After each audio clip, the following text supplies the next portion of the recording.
Bueno, hermano, recuerde que estamos estudiando Filipenses, pero vamos a interrumpir estos 3 versículos que faltan para terminar el primer capítulo de la carta a los Filipenses para tomar hoy un tema. No es común que yo decida predicar un sermón temático, pero hoy orando con mi esposa, hablando con algunos hermanos, es necesario que aclaremos el tema de la consejería bíblica en la iglesia. Porque la iglesia tiene que saber de que nosotros le vamos a aconsejar bíblicamente. Entonces, para eso he titulado este sermón La Biblia y las ciencias del cerebro. Entonces, vamos a hablar de manera temática. Vamos a hablar de qué dice la Biblia y qué dicen las filosofías huecas del mundo acerca de el aconsejar y acerca del alma del hombre. ¿Listo? Entonces, vamos a comenzar.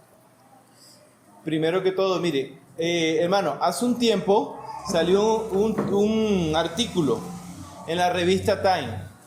Y este artículo dejó perplejo, hermano, hasta más rebelde, incrédulo quedó, espantado de lo que se escribía ahí. Y hasta los que creen en la religión de la evolución quedaron pasmados con un artículo controversial de un psicólogo en donde sin ningún tapujo explicaba por medio de su razonamiento, su filosofía, por qué muchos hombres cometían actos de violaciones.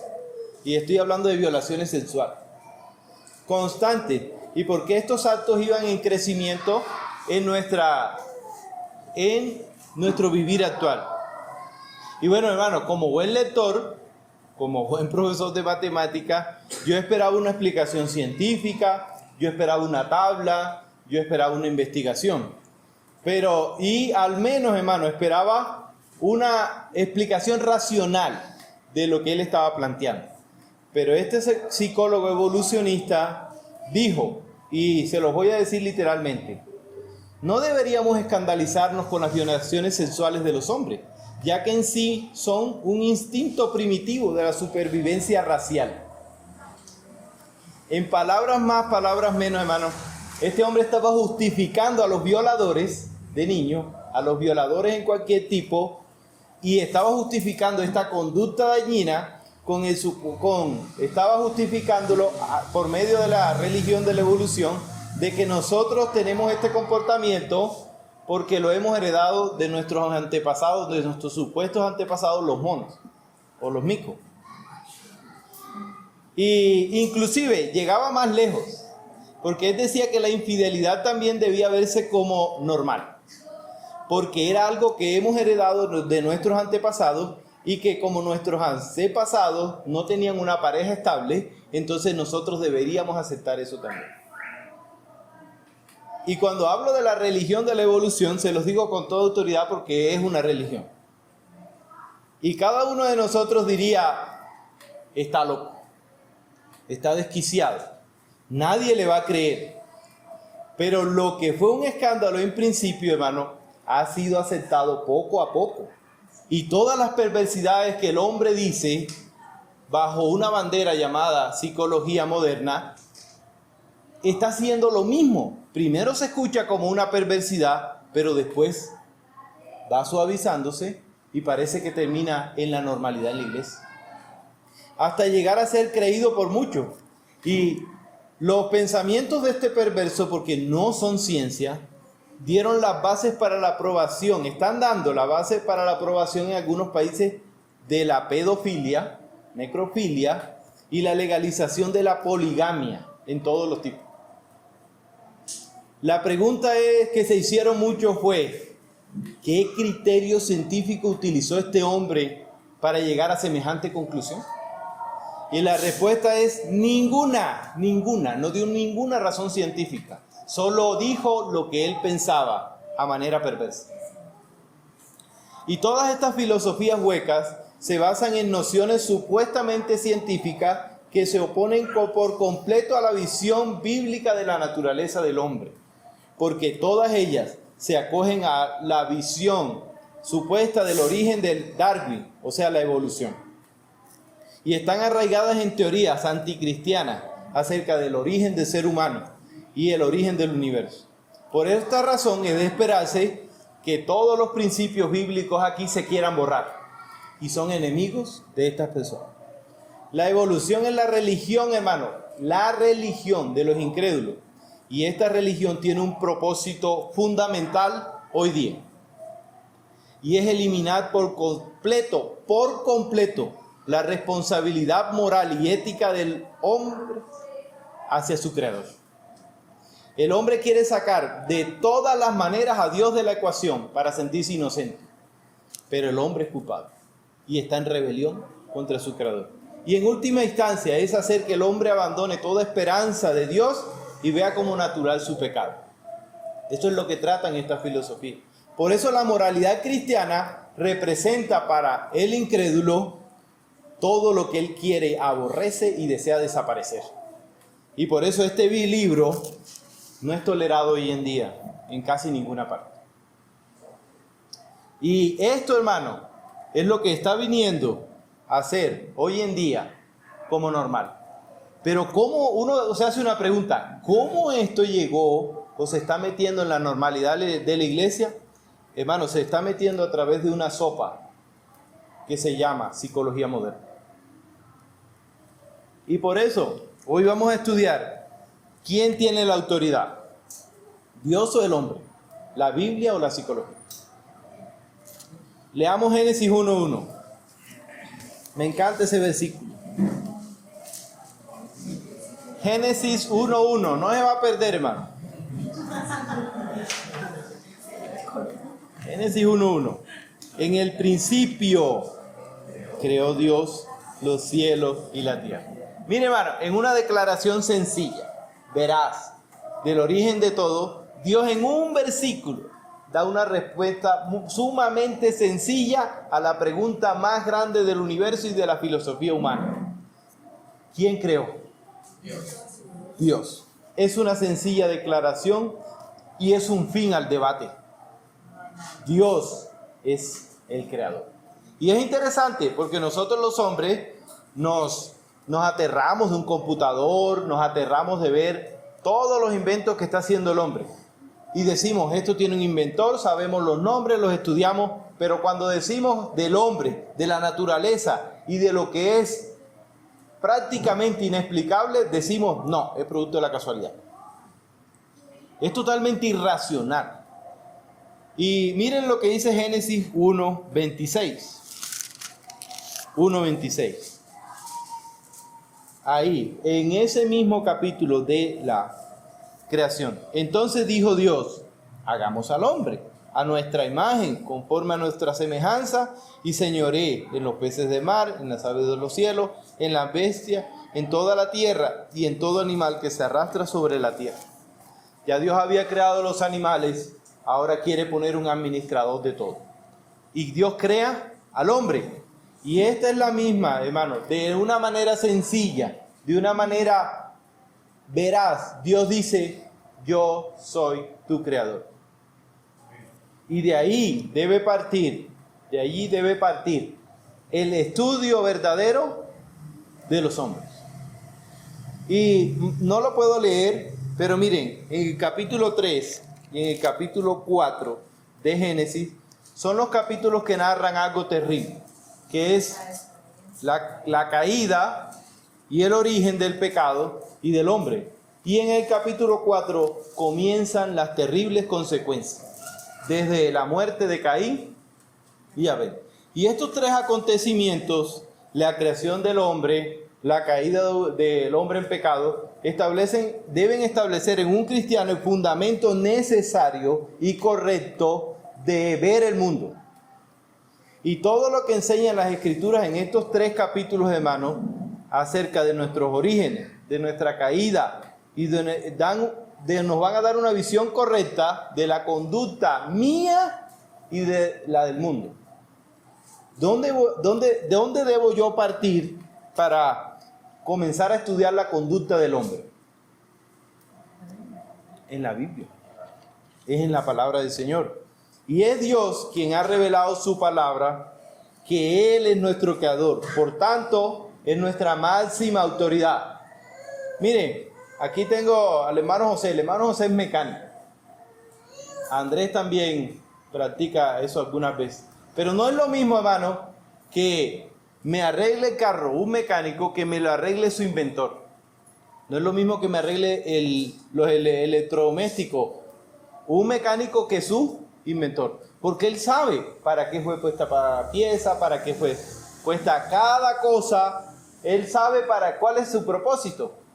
Entonces, de la misma manera, Dios es quien creó al hombre y es a Dios quien debemos acudir para dar respuesta de nuestra conducta y de nuestro comportamiento.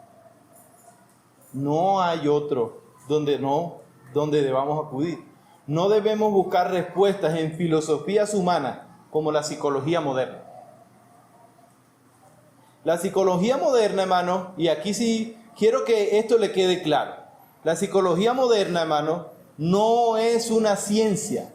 La psicología no es una ciencia. Es una filosofía humana que tiene sus fundamentos en la evolución. Todos los que la propusieron desde un principio creían que el hombre venía del mono. La palabra psicología significa literalmente estudio del alma. Psique, que es alma en griego, y logía, que es estudio del alma. Y un verdadero estudio del alma no lo puede hacer un incrédulo, porque él no sabe nada de eso.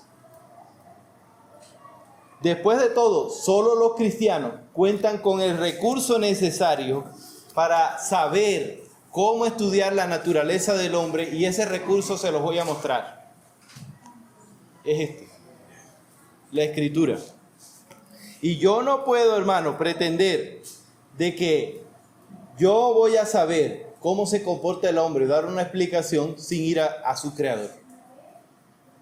¿Y cómo se puede transformar el hombre? Por medio del arrepentimiento, no por medio de filosofías huecas. Y como ya dijimos, hermano, la filosofía significa el estudio ¿de qué? Del alma. Pero lo que la psicología estudia en realidad es la conducta humana, lo que él puede ver y observar, no el alma. Todo esto es muy contradictorio, hermano. ¿Sabe por qué? Porque hay psicólogos que niegan la existencia del alma. Entonces uno se hace la pregunta, bueno, ¿y entonces qué estudia? Porque si el alma no existe para alguno de ellos, entonces ¿qué estudia? Los psicólogos no pueden estudiar el alma de manera científica porque esto es imposible, hermano. ¿Usted puede ver el alma suya? No. Y sus estudios simplemente se limitan al estudio del comportamiento humano. Y en base a esos estudios, hermano, tratan de determinar por qué la gente se comporta como lo hace y cuáles soluciones pueden dar a sus conflictos cuando ya la Biblia dice cuál es la solución. La disciplina secular de la psicología está basada en suposiciones ateas y fundamentos evolucionistas y es capaz, hermano, de tratar a la gente de manera superficial y a nivel temporal, pero no dan una solución eterna a los problemas del hombre. Sigmund Freud, padre de la psicología moderna, fue un humanista, hermano, pervertido sexual. Era un pervertido sexual que definió al hombre de la siguiente manera: el hombre es simplemente un hombre con instinto sexual. Y parece que el mundo le creyó, porque en base a qué gira todo hoy en día, a eso. Y fue un humanista incrédulo. Y miren lo que dijo en uno de sus libros: la psicología será quien reemplace a la religión. O sea, lo maquinó perfectamente para que supuestamente fuera quien reemplazara a la ¿qué? A la religión y al cristianismo. Y es interesante, hermano. ¿Sabe por qué? Porque ya muchos, y le digo muchos, porque yo conozco muchos pastores que no estudian teología, sino psicología. ¿Y qué está estudiando, hermano? Psicología. ¿Pero por qué no estudias la palabra? No, para ayudar más a las personas. Vamos a ver qué tanto vas a ayudar. Hasta el siglo XIX, miren, hagamos un poquito de recorrido de historia. La psicología fue una rama de la filosofía que se ocupaba del estudio del alma. Y en ese mismo siglo fue declarada presciencia, ni siquiera ciencia. Y yo le pregunté, en estos días hablé con unos psicólogos y le pregunté, ¿es la psicología una ciencia? Y uno me respondió, a veces sí, a veces no. Otro me respondió, es una ciencia en crecimiento. Y como estudiante de las matemáticas, hermano, o es o no es. Y hasta el momento, hermano, el estudio del alma solamente, hermano, se puede considerar de manera espiritual. En otras palabras, se asocia intrínsecamente a Dios y a su iglesia.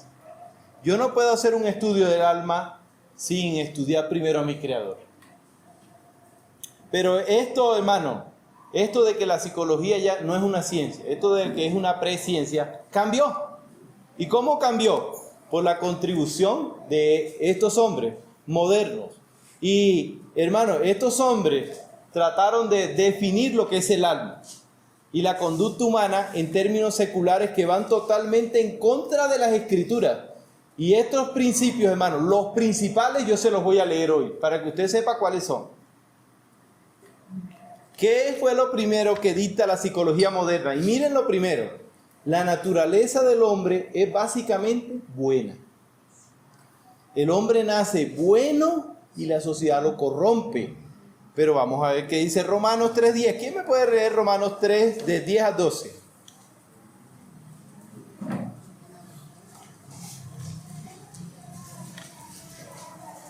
Dice así la palabra de Dios. Como está escrito, no hay justo ni a uno. No hay quien entienda, no hay quien busque a Dios.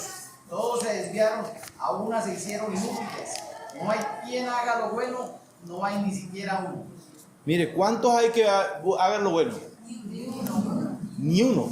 Pero miren, ahora, miren cómo está afectando esto. ¿Cómo está afectando esto? Pero porque que un pastor acepte esto, termina tergiversando toda la iglesia y toda su enseñanza. Y miren, el segundo punto, déjate llevar por tu corazón. ¿Han escuchado esa frase en televisión, no? Déjate llevar por tu corazón. Jeremías 17:9 dice, engañoso es el corazón más que todas las cosas y perverso. ¿Quién lo conocerá? Yo, Jehová, que escudriño la mente y que pruebo el ¿qué? El corazón. Miren, esto de dejarte llevar de tu corazón está prácticamente, hermano, ya permeando cualquier área del ser humano. Porque por medio de esto se está justificando el homosexualismo, por medio de esto se está justificando cualquier conducta perversa. Porque ¿qué hay que hacer? Dejarse llevar por el corazón. Si usted se deja llevar por su corazón, su próxima estación es su destrucción. Otro, miren, parámetro de la psicología moderna. Todos los problemas del hombre están fuera de él. O sea que yo mato a otro porque me hicieron coger rabia. Yo hago esto porque entonces están fuera de él. Miren, cuando uno lee Génesis 3, Dios confronta al hombre, le dice al hombre, ¿qué has hecho? ¿Y qué le dice el hombre? La mujer que me diste. Él no dijo, yo pequé, ¿verdad? Y le pregunta a la mujer, ¿y qué dice? La serpiente. Mire, si le hubiera preguntado a la serpiente, dice perro. Pero nadie hubiera aceptado su ¿qué? Su responsabilidad. Entonces, ¿qué dice Santiago 4:1? Creo que se lo saben de memoria. ¿De dónde vienen qué? ¿De dónde vienen? Del corazón, de lo interno del hombre. Y la declaración de Jesús, no todo. Y Jesús no pone el problema fuera del hombre, sino dentro de él. Porque el problema no es el problema, hermano. El problema es su corazón y el mío, que es perverso y malo. Y la religión más grande que se haya levantado en este siglo, el último que les voy a decir, la autoestima. Tienes que amarte a ti mismo para amar a los demás. Vamos a ver qué dice la Biblia de esa declaración. Mateo 22. ¿Quién puede leer Mateo 22 del 36 al 40? Mateo 22.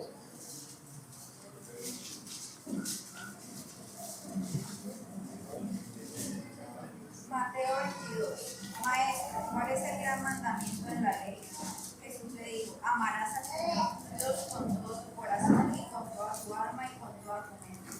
Ese es el primero y grande mandamiento.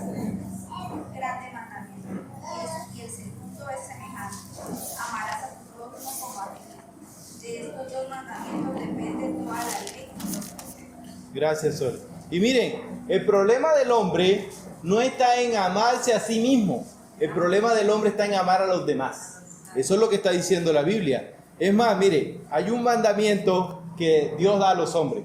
Ama a tu esposa. Ama a tu esposa. ¿Y qué es lo más duro para el hombre? Cumplir ese mandamiento. Y a la esposa le dice, sométese a tu marido. Y eso también no está en nuestra carne.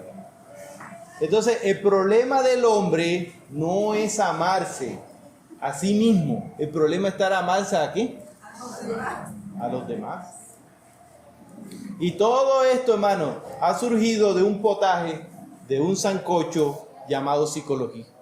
Potaje y sancocho que ha infiltrado la iglesia y que ha tenido un efecto profundo, perturbador en su manera de ayudar a la gente. Porque esto no ayuda, hermano. Muchos cristianos sinceros están seriamente ignorantes en su concepto de la psicología y de lo que es aconsejar y de lo que esto debe lograr en la vida de una persona. Por eso buscan en filosofías del mundo solucionar lo que solo Dios puede solucionar. Y por eso, hermano, cuando una persona llega a nuestro hogar buscando consejo, lo primero que tenemos que advertirle como pareja es decir, se va a exponer la Escritura. No podemos abrir. O sea, nosotros no te vamos a tratar con filosofías huecas. La psicología es un cuerpo uniforme de conocimientos, a veces científico. No es un cuerpo de científico como la termodinámica, la química o la matemática. Cuando hablamos de psicología nos estamos refiriendo eso a una serie de ideas, de teoría, de escuela, muchas de ellas hasta contradictorias.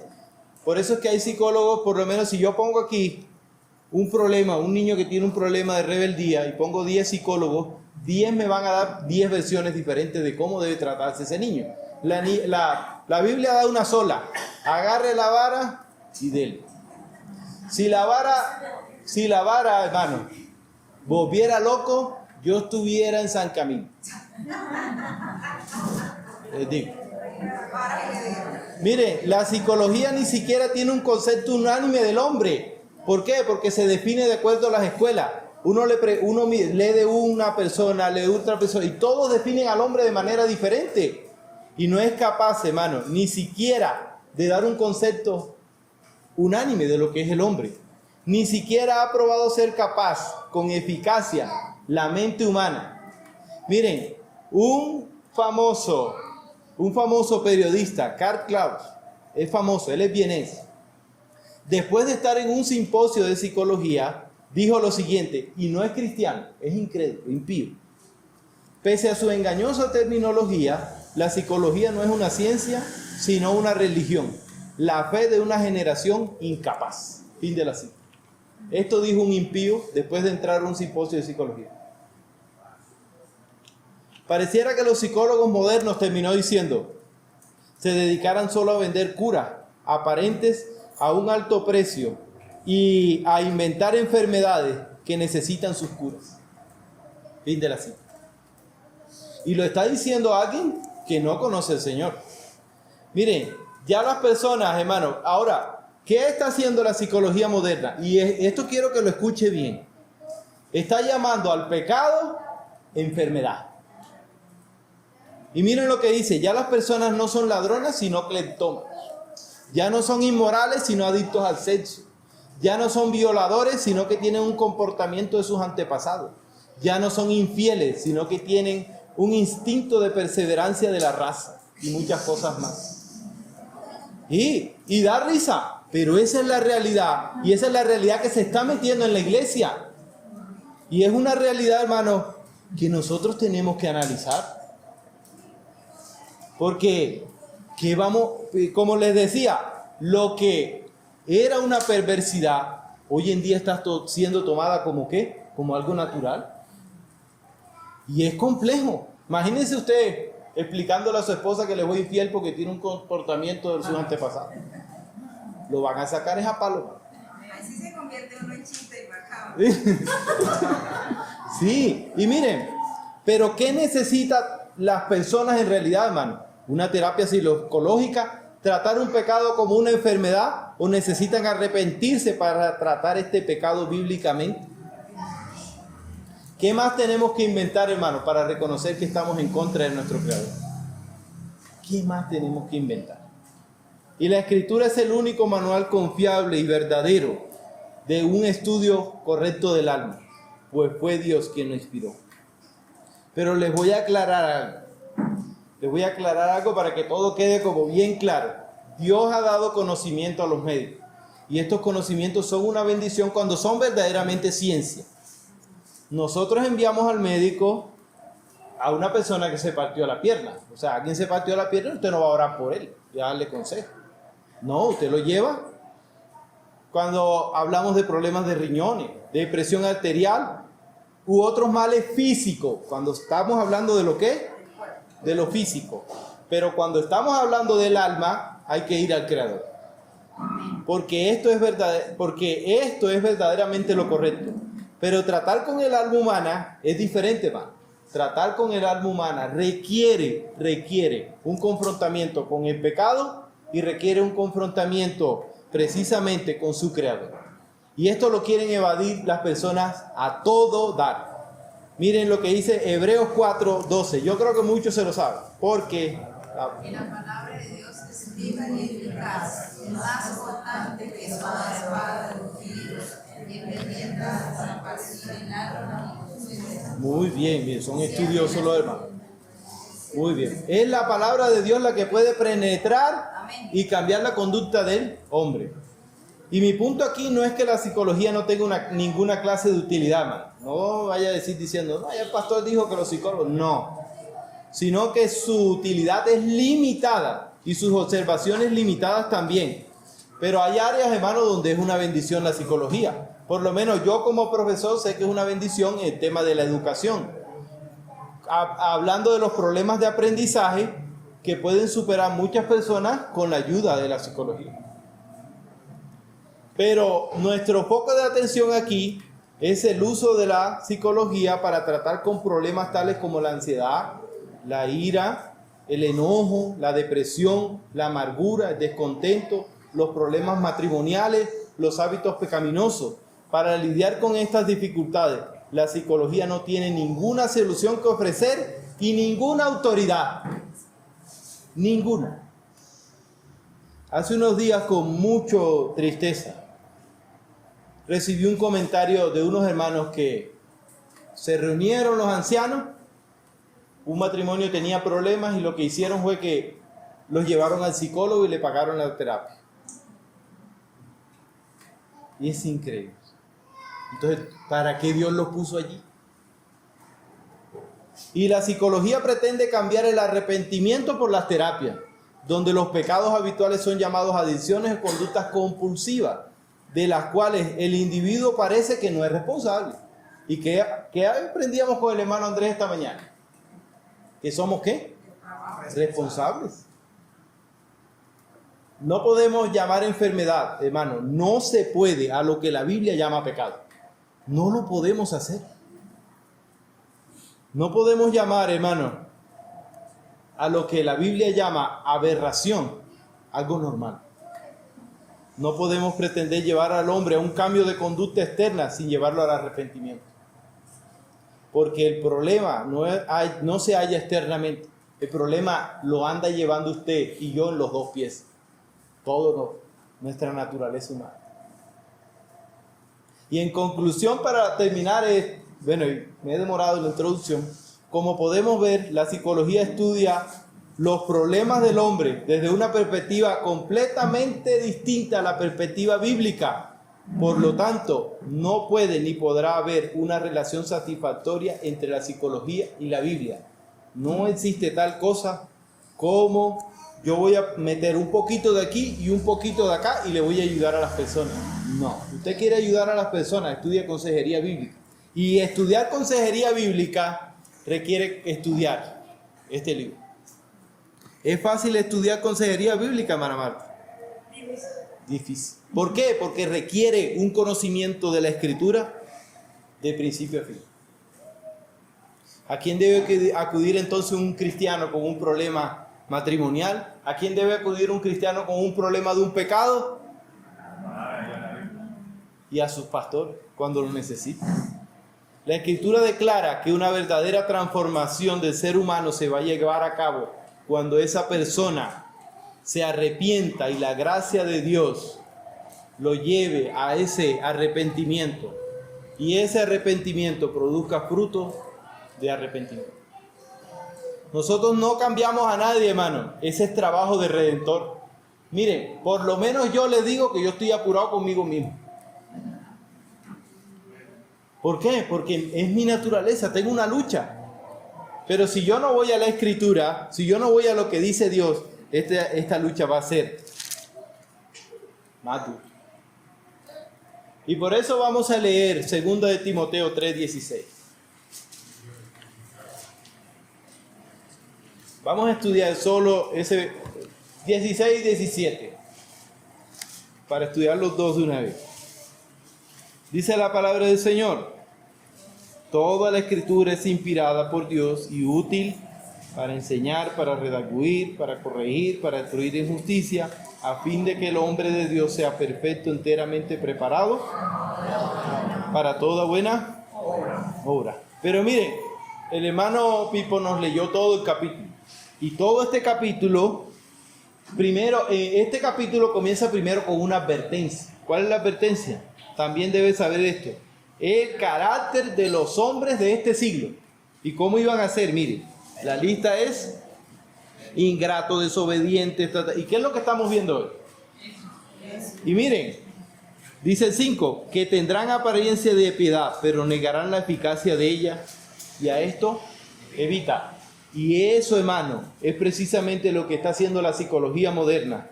Tiene apariencia de piedad, pero no es eficaz. Así de sencillo. Por tanto, la declaración que Pablo está haciendo, que la Escritura es inspirada por Dios, lo que está diciendo Pablo es que la Escritura es nuestra norma máxima para la salvación y la transformación de la vida de un ser humano. Aquí en la iglesia, hermano, estamos viviendo un testimonio maravilloso de esto. Aquí entre nosotros hay un hermano sentado, de que estuvo en San Camilo, estuvo en muchas fundaciones por temas de malas conductas, adicciones y todo. Y el día que escuchó el Evangelio, todo desapareció. Todo desapareció. Y Pablo, al declarar esto, que toda la Escritura es inspirada por Dios, esta es una de las creencias fundamentales que tenemos nosotros como iglesia, que es que la Escritura es inspirada por Dios. Eso significa que la Escritura, este libro, es nuestra autoridad máxima. Y no porque lo diga yo, sino porque Dios la ha dado como autoridad máxima a la iglesia. Pablo coloca la Biblia como autoridad absoluta del creyente, como lo deberíamos hacer nosotros. La Escritura proviene de Dios y es su revelación a esta humanidad caída. Desde Génesis hasta Apocalipsis, Dios ha revelado su verdad, su carácter, sus atributos, su plan divino para la redención y cuál es el propósito del hombre. Y fuera de ella no hay salvación. Siendo la Biblia un mensaje divino inspirado por Dios, aquí habla de 4 utilidades que tiene. La primera, para enseñar, para redarguir, para corregir y para instruir en justicia.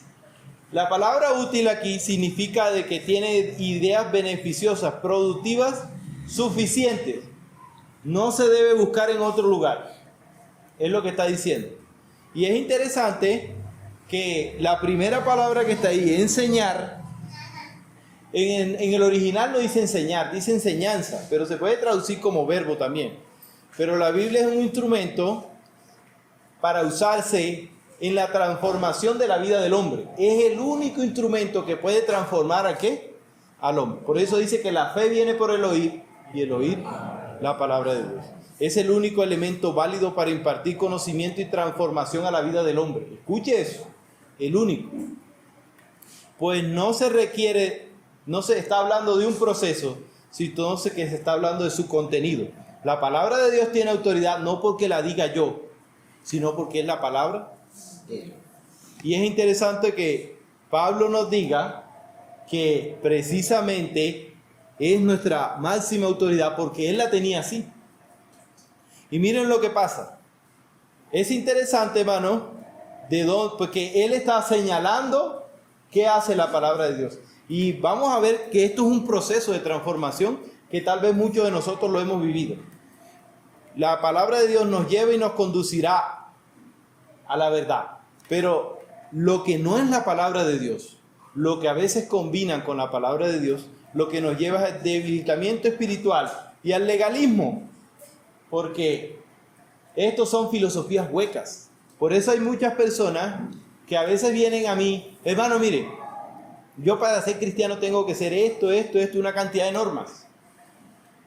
Inclusive, y parece grotesco, pero una vez estuvimos en un lugar donde los hermanos enseñaban que la mujer se tenía que partir por aquí, hacer así tenía que estar en el culto. Entonces, ¿por qué es esto? Por la ignorancia de la Escritura. ¿Por qué? Porque estamos buscando en lo externo, estamos buscando es que se vea y no que cambiemos de qué, de adentro hacia afuera.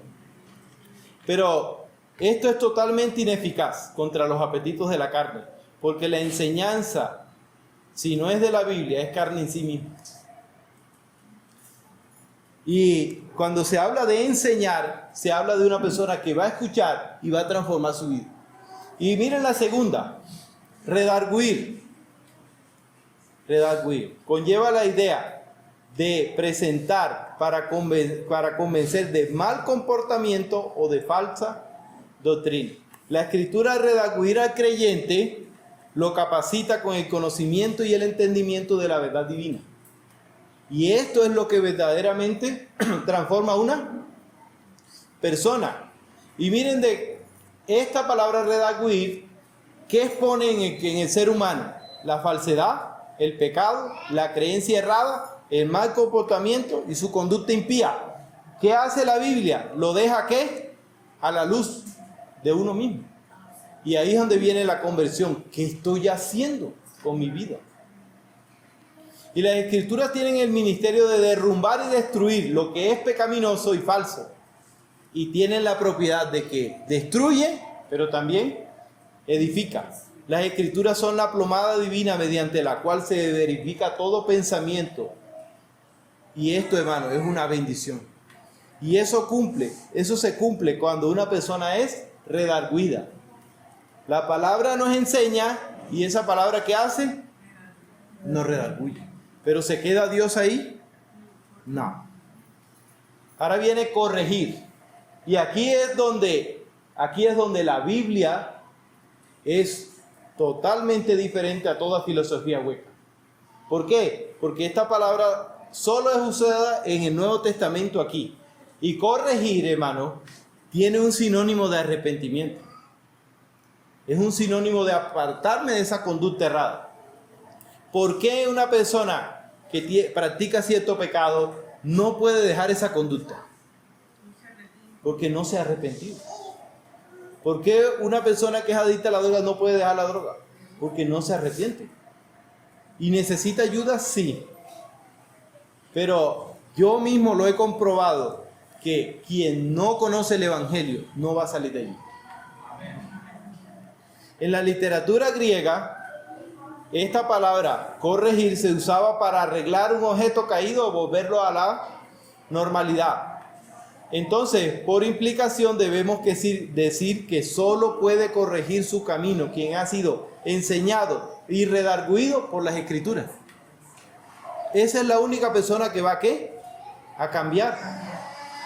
Y miren, por último, instruir. Y tenía un significado original de criar o formar un niño. Y aquí estamos hablando básicamente de discipulado. Incluso se puede también traducir como corregir, disciplinar. Y disciplinar, hermano, tiene un sinónimo muy particular con discipular. Y en el contexto de este versículo 16 y 17 se refiere claramente a instruir en el sentido más amplio.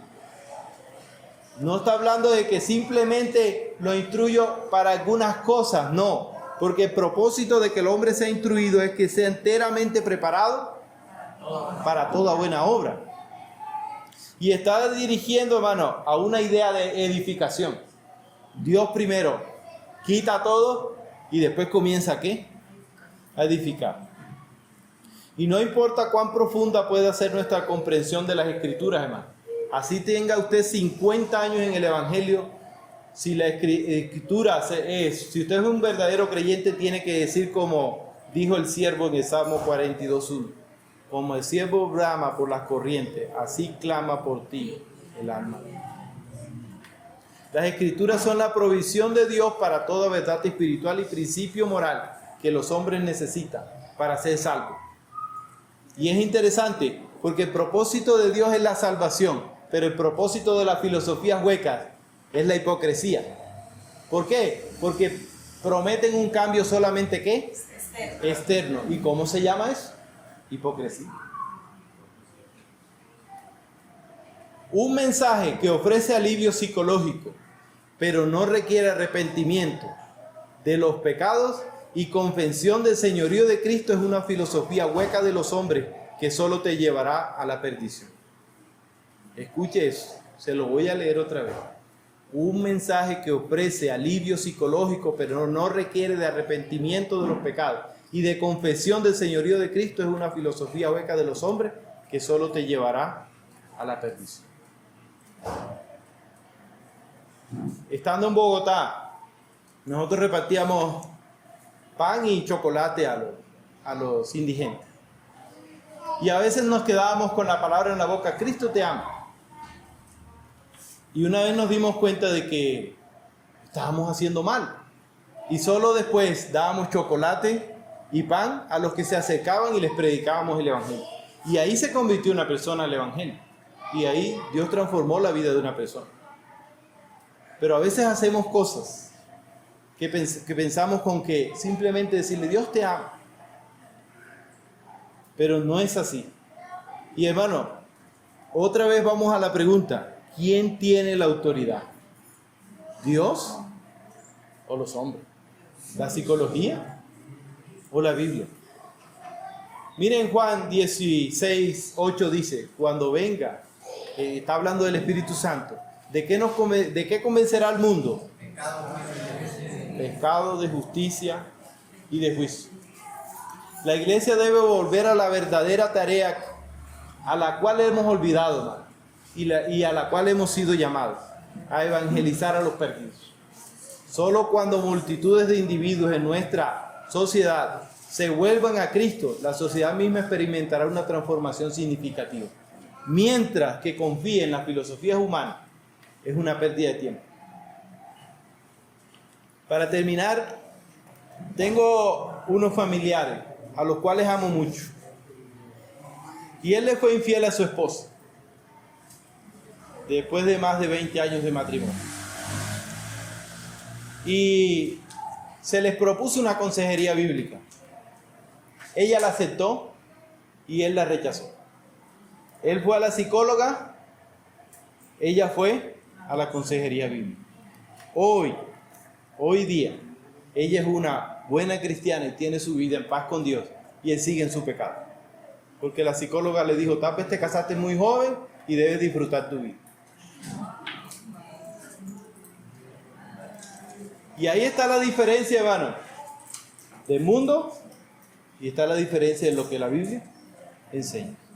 Una consejería bíblica, hermano, si usted va a mi casa y me lleva un incrédulo, lo que voy a hacer yo es predicarle el Evangelio. Porque él no necesita tener una buena conducta delante de los demás, él necesita es una transformación desde su interior. Yo no puedo ofrecerle. Si usted va a mi casa o a la consejería con mi esposa y usted es cristiano y está luchando con un pecado, lo que voy a hacer yo es a decirle qué dice la Escritura, a darle las herramientas para que usted se arme para luchar con ese pecado. ¿A quién va a ir usted? ¿Quién tiene la autoridad? Y el Evangelio, hermano, es un arma poderosa.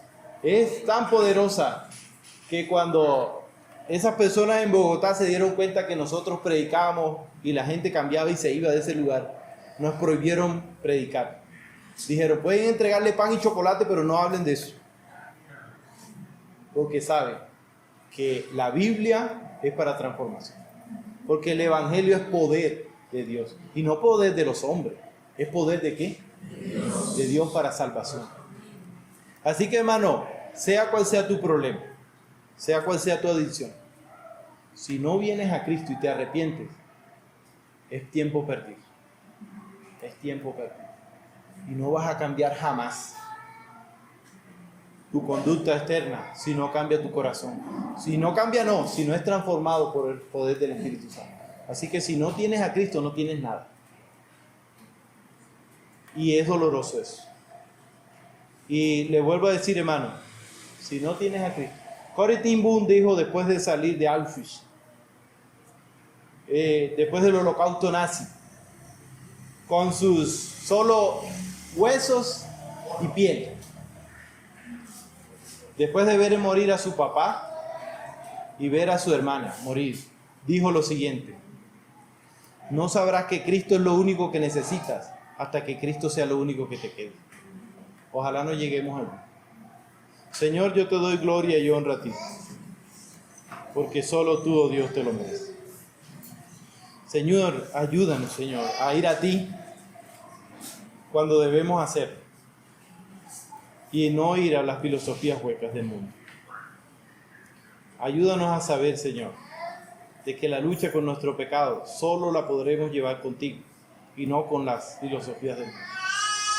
Ayúdanos a saber, Señor, que nuestra vida será transformada, la de nuestra familia y la de cualquier persona, con el poder del Evangelio, ni siquiera con mis palabras.